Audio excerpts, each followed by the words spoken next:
Olá, tudo bom? Meu nome é Ramon Durães, é um prazer estar conversando com você hoje e o assunto do dia é débito técnico, né?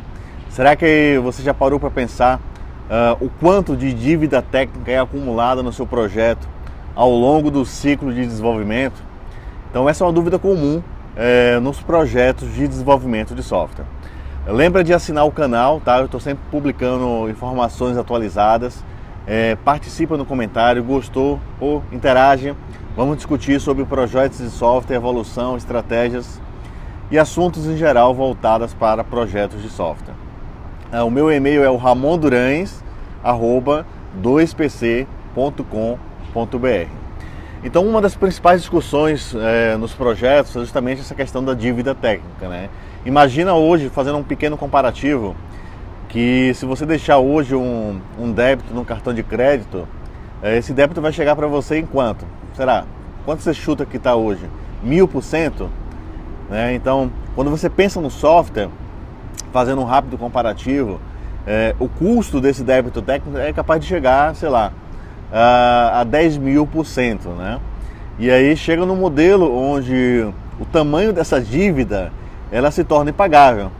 E o que é que resulta disso tudo, né? Resulta em, além de um desgaste total, porque desgasta a equipe de desenvolvimento, desgasta o patrocinador do projeto e desgasta o cliente. Isso é interessante. Eu já participei em projetos, a gente na 2PC, dentre algumas atividades, a gente faz uma espécie de auditoria e intervenção em projetos de software para ajudar em momentos de crise, né? E um dos momentos assim, mais críticos que eu peguei foi justamente essa crise, né, de débito técnico entre o time de desenvolvimento, os patrocinadores e os usuários que não usavam mais o software. Então isso é assim, o limite da crise, né? Geralmente, nem todas as empresas ainda chegam nesse eixo completo da crise ocasionada pelo débito técnico. Muitas até quebram antes, né? Mas isso é um desafio muito grande nos projetos de software. Por quê? Porque nos projetos de software, ao longo dos anos, foram criando conceitos do vai fazendo, né? Bate no peito, Joey garante, manda para produção e aí volta. Se tem área de qualidade, fica nesse loop recursivo. O custo disso tudo é absurdo, né?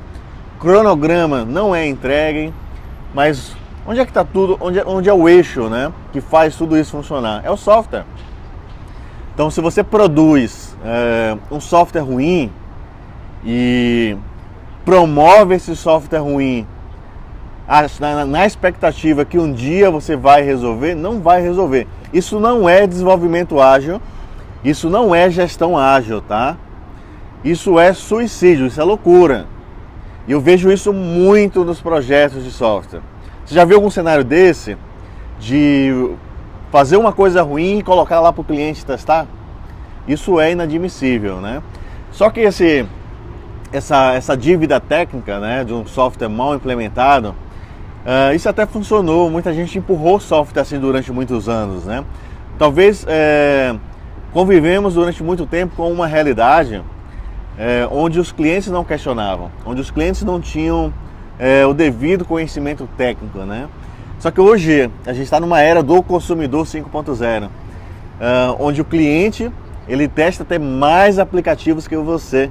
Você já se imaginou num momento como esse, onde o cliente testa, sei lá, mais de 50 aplicativos no smartphone dele e ele sabe qual tem a melhor experiência, ele sabe qual tem a melhor performance, né? E ele exclui os que não atendem os critérios de qualidade. Então esse é um ponto chave também, que tem movimentado muitas discussões na indústria de software, e eu estou trazendo para você que isso chama-se o débito técnico, né? Então é o famoso software macarrônico, onde você vai só inchando,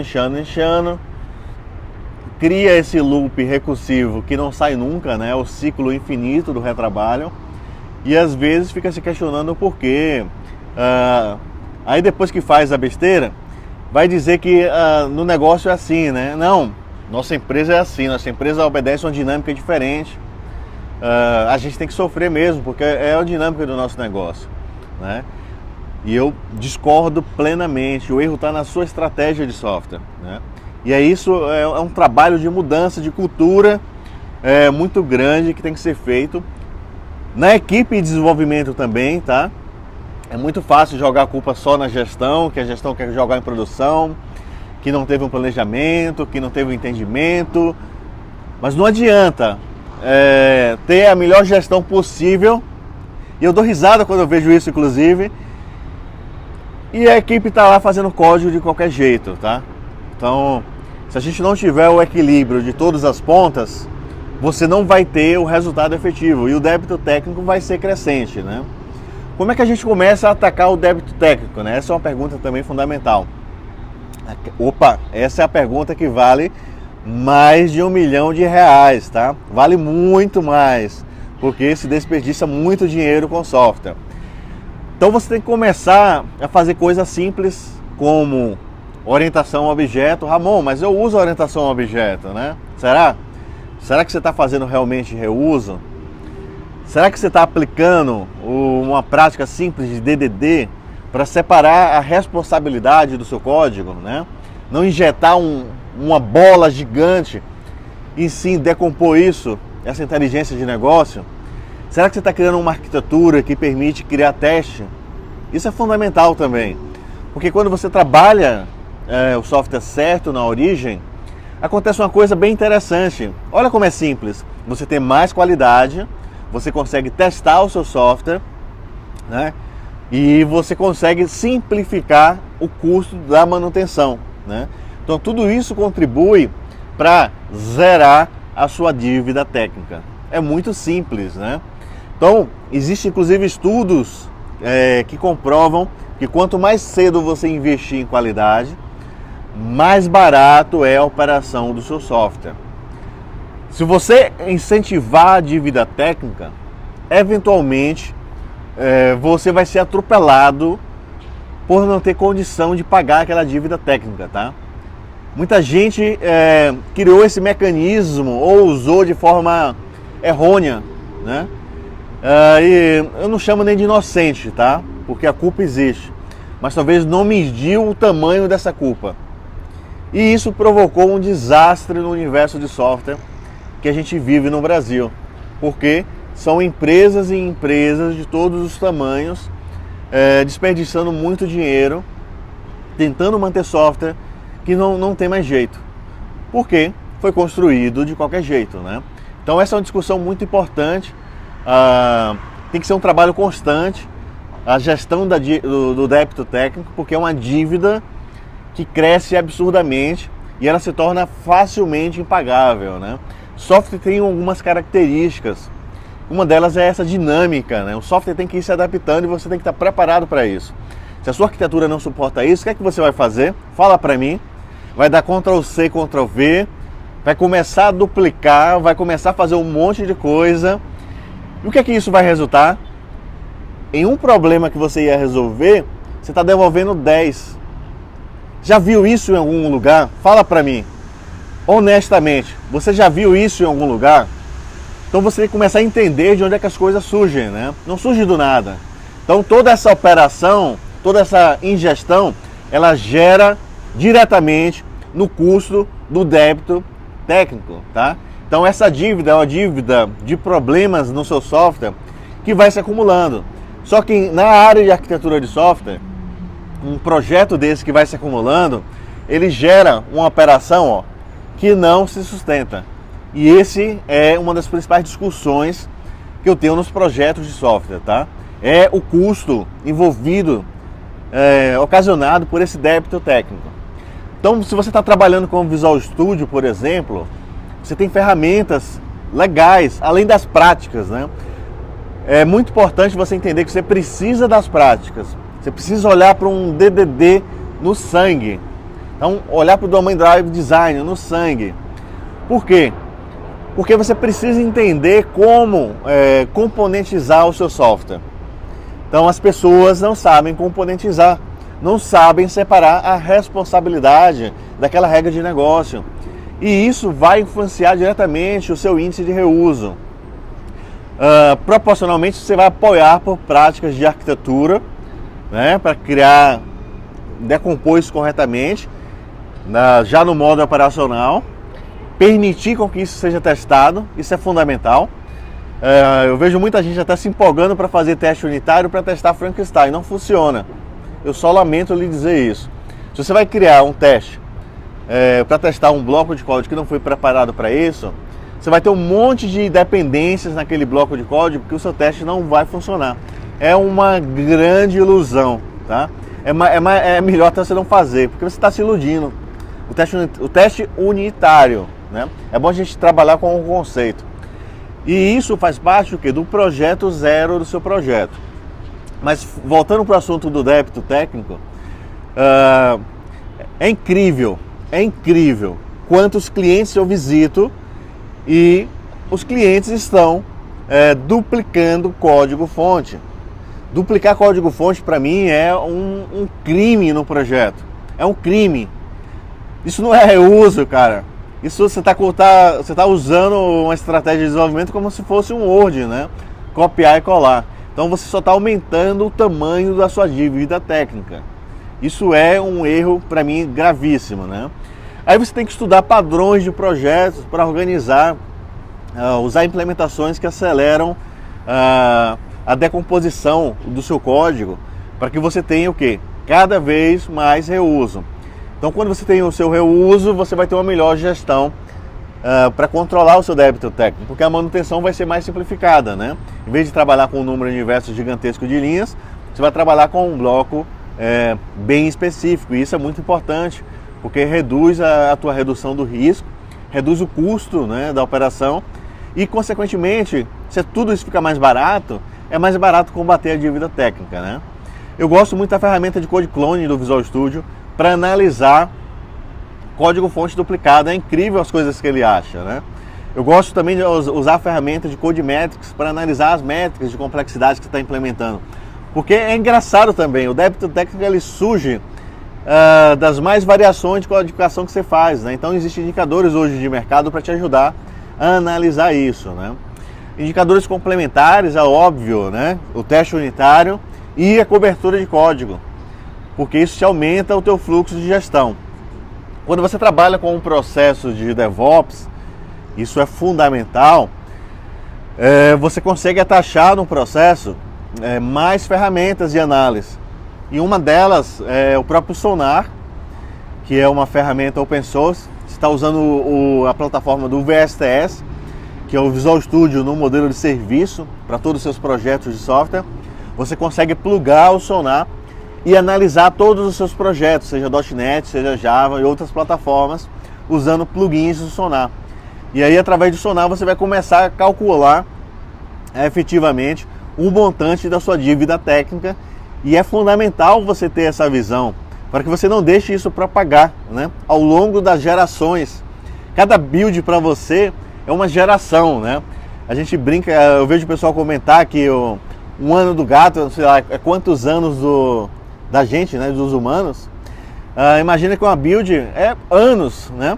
Então você solta várias builds, a cada build dessa, você tem como calcular o teu incremento de débito técnico e ir no ponto, né?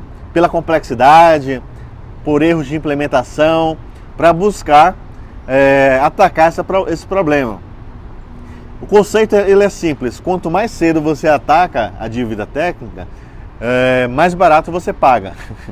Parece, como eu te falei, parece cartão de crédito, né? Se você deixar para pagar na frente, meu amigo, vai virar um custo que se torna surreal, a verdade é essa. E aí esse custo surreal, ele destrói a tua operação de software. É simples, né? Destrói mesmo. Então aquele negócio de faz rapidinho no sisteminha, só vai levar um débito técnicozão, né? Então, hashtag do dia é não ao débito técnico. Manda aí a hashtag, isso é muito importante. É uma questão de consciência, você tem que se conscientizar, independente do seu ciclo no projeto, tá? Se você é o fornecedor de requisito, se você é o líder do projeto, se você é o gerente, se você é o patrocinador. E isso a gente fala muito em agilidade, né? Envolver todos da cadeia de desenvolvimento de software para facilitar justamente a compreensão, né? Todo mundo tem que andar no mesmo barco, porque todas as empresas são e dependem de software, né? Isso é muito legal, esse conceito. Eu acho que você tem que imprimir e colocar em todo lugar, tem que fazer aqueles adesivos assim, ó. Chegar lá no segurança da empresa, tem que ter um adesivo desse, né? Porque aí o conceito da mentalidade muda. A gente tem que acabar com essa história de sisteminha. Se toda operação é impactada por software, todo mundo tem que olhar para o software como carinho. Todo mundo tem que exigir qualidade. A estratégia de desenvolvimento tem que ser uma premissa. Não dá mais para trabalhar no modo vai fazendo. O modo vai fazendo, ele gera um custo, além do débito técnico, muito, muito grande. Porque a sua empresa, que depende do software, né, por mais que você não queira, por mais que alguém ache que não precise, ela vai deixar de ser eficiente, vai deixar de ser competitiva no mercado, vai deixar de inovar. Então são fatores que estão ao redor, né? Além da dívida técnica, que ela sei lá, medonha, todo esse custo que afeta a empresa, que às vezes também ninguém mede, isso é interessante, isso afeta todo o projeto, né? Afeta a operação, afeta a modernização, ou seja, uma operação de software ruim, o custo dela é tão grande que vira um sugador, né? Quanto mais pessoas você coloca no projeto, mais ineficiente fica. Vocês já viram isso? Isso é estudo, a gente estuda isso no mercado, tá? Nosso dia a dia é estudar software. E a gente pega amostragens disso com os clientes e é incrível, né? Eu tenho depoimentos de clientes de projetos variados que o cara fala para mim que quanto mais pessoas ele agrega no projeto, mais trabalho tem, mais problemas tem. Que conta maluca, né? Será que tem que ser assim? Não, não tem que ser assim. O erro está na origem, né?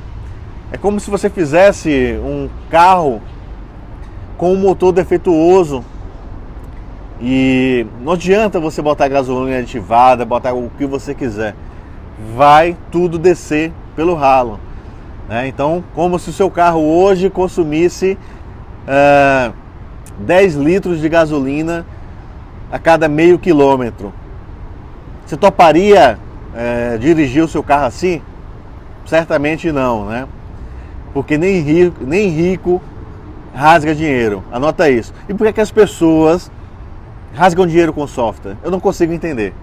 Então essa é a minha provocação para você. E isso é o custo do débito técnico, tá? Então você gera uma situação impagável no seu software e você tem que administrar isso com muita frequência. Isso tem que estar no fluxo, né? No fluxo do seu desenvolvimento, a gestão do débito técnico tem que estar na cabeça de todos. E plugando, como eu falei para vocês, numa estratégia de DevOps, você tem isso lá no VSTS, Visual Studio Team Service, que você pode usar no seu projeto, conectando com a estratégia do Sonar, conectando com a estratégia de arquitetura, conectando com ferramentas que já estão presentes no Visual Studio. Então você vai criar um fluxo. Aí você tem que conectar também com uma camada de gestão, isso é fundamental, porque você tem que planejar corretamente o seu backlog, né, para que o planejamento aconteça. E eu digo muito para todos os clientes, e todos os clientes que nós aplicamos, a taxa de sucesso foi não foi 100%, foi 1000%. Toda essa estratégia de mudança de como se construir um novo software. E principalmente o seguinte, aí todo mundo vai botar a culpa no prazo, né? Coitado do prazo. Esse prazo é um cara que apanha de todo mundo, né? Tudo que é ineficiente bota a culpa no prazo. Então a gente tem que mudar o nosso mindset e reconstruir. Porque os nossos paradigmas, eles são sempre orientados a ter uma desculpa, né? E essa desculpa está sempre vinculada que nunca vai dar tempo. Então você cria um ciclo que nunca dá tempo. E na verdade você consegue alcançar isso. Você consegue fazer um software que você nunca consegue fazer um software direito. Porque cada modificação afeta de uma forma desproporcional a tua operação. Então esse é o cenário atual dos projetos de software. E você tem que trabalhar junto, né, para poder fazer esse processo de transformação. Então nós estamos caminhando para um ciclo de transformação digital e os projetos de software vão ser afetados porque é um dos pilares, né? A gente tem o software como um ponto estratégico da operação das empresas. Legal? Manda para mim aí nos comentários se você já viveu operações de software complexas, se você já viveu cenários que eu comentei aqui, me manda sugestões. O meu e-mail é o ramondurans@2pc.com.br. Participa nos comentários e assina o canal, porque eu estou sempre trocando ideias sobre assuntos relacionados ao desenvolvimento de software. Então nós trabalhamos muito com software, é o nosso dia a dia, e eu fico muito feliz quando eu chego a e-mails com sugestões, e uma delas foi me pediu para falar sobre esse assunto, né? Então esse é um assunto crítico no projeto de software, porque apesar das empresas gastarem milhões, elas não têm a percepção ainda que para evitar a dívida técnica, a mudança de cultura tem que acontecer desde o início. E é lastimável ver grandes projetos nascerem ainda de qualquer jeito. E desenvolver software não é fazer pão de queijo, não dá para sair uma fornalha de qualquer jeito, né? Não é assim. Eu não faço um pacotinho congelado e asso na assadeira, não é isso. Não é assim que funciona. Para você ter um processo eficiente, você precisa construir e investir na fundação. E essa fundação que vai evoluir uma estratégia moderna para que o seu software seja dinâmico o suficiente para se adaptar à mudança que o mercado está exigindo. Não adianta pegar um software analógico e tentar se posicionar como uma empresa digital, você não vai conseguir. Então, um dos pilares é justamente a dívida técnica. Esse débito, ele é acumulativo e ele se torna, assume parâmetros insustentáveis nos projetos de software. Nós temos trabalhado com muitos clientes nesse processo de mudança, isso é legal, é a parte boa. E tudo é uma questão assim, da disposição em mudar a cultura, né? A gente reuniu todas as estratégias necessárias para a modernização de aplicação numa metodologia que a gente chama de Dev Prime, e a gente licencia essa metodologia para o cliente, onde a gente consegue acelerar todo o processo de modernização de aplicação, discutindo estratégias avançadas de arquitetura, de mudança de paradigma no desenvolvimento de software, aplicando todos os conceitos de reuso, para que esse modus operandi de débito técnico ele não exista, né? Mas isso tem que ser uma mudança de cultura de todo o projeto. Então hoje você tem todo o apoio de ferramentas, tem o apoio de estratégias de arquitetura e tem o apoio também de práticas de gestão ágil. Então você tem tudo que você precisa para fazer essa transição, né? Eu chamo da transição do desenvolvimento analógico para o desenvolvimento digital. Então esse é um processo grande de mudança que vai afetar toda a cadeia de software, tá? E você tem que estar junto nesse processo de transformação. Então obrigado pela presença hoje nesse bate-papo e estou à disposição para a gente conversar nos comentários sobre assuntos. Conta para mim um pouco da história que você está vivendo, é muito legal compartilhar um pouquinho para a gente enriquecer essa discussão, tá? Essa é uma discussão bem interessante. Eu já estou vendo aqui nesse momento uma série de ramificações dentro do conceito aí do débito técnico, que eu vou evoluir à medida que vocês também forem contribuindo, tá? Eu procuro fazer um bate-papo, mas eu gosto muito de escutar sugestões para que a gente consiga evoluir alinhada, né? Eu gosto muito do conceito de colocar o dedo na ferida e resolver o problema. Então a nossa missão e a minha missão é atuar na causa raiz, porque só assim a gente vai conseguir fazer todo esse processo de transformação. Então, muito obrigado pela presença e até a próxima.